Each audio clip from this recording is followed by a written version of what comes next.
Tkachuk and scores! Chabot curled and drives and scores! And the Senators win it. 5 apart, another chance, Madison scores! Drake Madison, oh, and got it. Green, Green again, scores!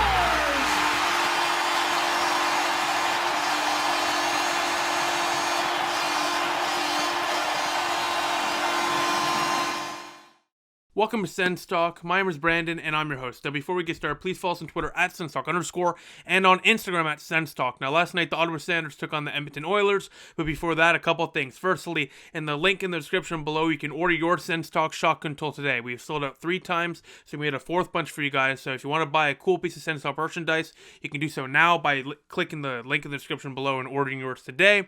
Thank you all for the support. As well, go to SeatGeek.com and use the promo code SENSTALK, save $20 off your first purchase. Now, the other day we announced a new series coming to SENS TALK with Vice President Noah Luden. He's returning to the camera after a long hiatus, and he's coming with a great new series idea. He's been working really hard on this. The series is going to be called SENS Stonks. We're really looking forward to getting that to you guys next week. He's been working tirelessly, and I hope you guys check it out. It will be uploading next week, so stay tuned. And I'm really looking forward to watching it. Noah Luden's been working really hard on this series, so it should be a good one. Now, last night the Sens took on the Edmonton Oilers, and they made a few lineup notes, so let's get to that. Firstly, Christian Wolanin returns after a long hiatus. He's finally back in the lineup. Josh Brown, as well, after a long hiatus, returns to the lineup, with Clark Bishop as well making his Senators debut. He was traded in the offseason for Maxime Lajoie from Carolina, and he actually looked good, but we'll get to that after. Now, unfortunately, with Josh Brown coming in, that meant a defenseman would have to come out. That defenseman was not Erik Gudbranson. It was not Erik Gudbranson. It was Erik Brannstrom. And this was a little baffling for me. I don't understand why they would take Erik Brannstrom out of the lineup. I thought he's been good the last few games. I got a lot of people asking me questions about this. Honestly, I have no idea. I don't know. Sometimes coaches have issues with young players, and they don't enjoy playing them, and that may be what's going on here. I don't know. I honestly couldn't tell you. I don't know why, DJ Smith loves Gudbranson so much, but, it's you take the good and the bad. So at least Wolanin got to play, but it is unfortunate that Brannstrom was sat out again. Anyways, so unironically, the Senators are going into last night's game with 11 forwards and 7 defensemen. I promise you, Guy Boucher is not the head coach again. It's just for one day, hopefully. But regardless, that's the extent of the Sens lineup news. Now, more long-term news for the lineup. Colin White, he should not be out long-term. It looks like he avoided any significant injury, which is great news. And as well, Ryan Dzingel played last night. He looked like he could have been out long-term as well, but he was okay, and he played last night. But thank God that Colin White's okay. Really looked like a bad injury, but he should be back within the next 2 games, I would assume.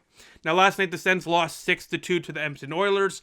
Listen, the first half of the game, Ottawa played decent. Joey Daccord was forced to make some big stops, but the turnovers in the neutral zone and in front of the Sens net keeps on costing the Senators. It's turnovers.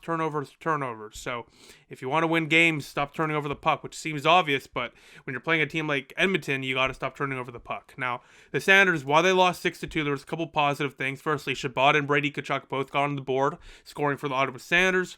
And, listen, Chabot actually had one of his best games last night, I can't lie. And Brady Tkachuk on that power play looked much better, but we'll get to that in a second. So the game notes, because we're going to talk about the power play in a second. Firstly, the first note, we need to see more of Joey Daccord. Even if the Sens lost 6-2 last night, Joey Daccord was not at fault for 5 out of the 6 goals, all right? The first goal was a terrible goal, but after that, he really didn't get any help. Joey Daccord, we need to see more of him. I want him to be starting more games. I think he gives the Senators a better opportunity to win games right now. And I'm not saying to take the starter role over Matt Murray, but give him back-to-back starts. See what he can do with that. He hasn't ever had back-to-back starts, and with the Sens playing the Leafs tomorrow, maybe he gets to start against Toronto. I wouldn't recommend that against a team like Toronto with all the offensive power that they have. But hey, listen, if he can play against McDavid and Draisaitl, he can play against Matthews and Tavares, no problem. Now, the Sens power play last night setup finally adjusted. So Batherson and Stützle switched sides, so they were both able to take one-timers. And obviously, Stützle on the opposite side of that where he was originally, with a beautiful pass to Brady Tkachuk for that second goal for Ottawa. The power play looked much better, good puck movement, and Stützle last night was flying on that power play. Really Clearly, the right side of the offensive zone on the power play looks much more comfortable for Tim Stützle, and you got to watch that. If we're probably playing the clip right here, that pass from Stützle to Brady Tkachuk on the power play. Hopefully, we see many more of those type of goals to come. Now, the final game note is McDavid and Draisaitl are SENS killers. These guys cannot be stopped.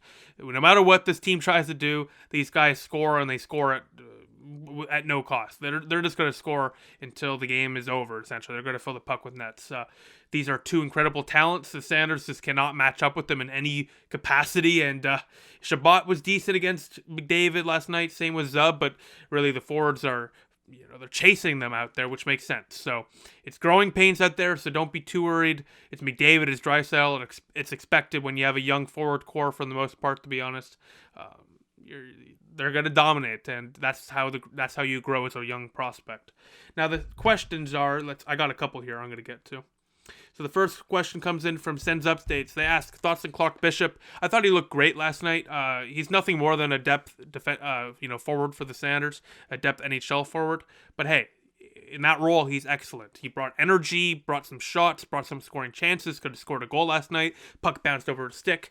But overall, Clark Bishop, if he is the routine call-up for an emergency NHL body, they need a guy to fill the roster with a couple hours to go, that's fine. But obviously I would like to see a Formenton or a Sokolov or whoever in Belleville get an opportunity soon, because I think Formenton for sure, I think he really needs to get an opportunity soon, because that guy can fly, and I'd love to see him on a line maybe with Dzingel or something, I don't know, but definitely would love to see Formenton get an opportunity soon. But Clark Bishop, if he got an opportunity again, like Matthew Pekka, I wouldn't mind. Now, the last question comes in from big-time Sens Talk fan. Thank you for the support, Saif Ali Khan. And they ask, what's the Senators' plan at the deadline? Probably Eric Branson, Mike Riley, maybe a Chris Turney. You're not going to really see many moves. There's going to be more smaller moves like Riley, Branson, maybe even a Christian Melanin potentially. We'll see. But the Senators don't really have big-ticket items like Pajot or a Mark Stone or an Erik Karlsson or Duchesne or Turris, whatever. So it's not going to be as active of a deadline as the last few years, or I guess the Sens fans have been accustomed to. But the Sens will probably make a couple of deals, maybe bring in a prospect or a couple of picks, but they're not going to make anything crazy. Now, the Sens Talk star of the night is Joey Daccord, winning with 30% of the vote. All the other players, it was like 27%, 25, 22. It was really close. So congratulations to Joey Daccord. Now, the next Sens game is on Sunday at 7 p.m. Eastern Time versus the Toronto Maple Leafs, the Battle of Ontario. So I will see you all Sunday night. But besides that, thank you all for watching. Make sure to comment below and let me know what you think as the Sanders fall to the Edmonton Oilers 6-2. But hey, Sens are playing the Leafs tomorrow, so that only means good things. Knock on wood, but we'll see. But besides that, thank you for watching. Comment below and let me know what you think. I look forward to interacting with all your comments. And thank you all for watching. So be sure to like this video, share this video with your cool stuff, and click the big red button down there, and subscribe to us. And most importantly, turn the notification bell on so you get notified whenever we upload a new video. Besides that, thank you all for watching. Appreciate the support. The Sens lose 6-2, but it all starts again tomorrow when they take on the Toronto Maple Leafs. So let's see if the Sens sickos can do it again. I'll see you all then. Go Sens, go.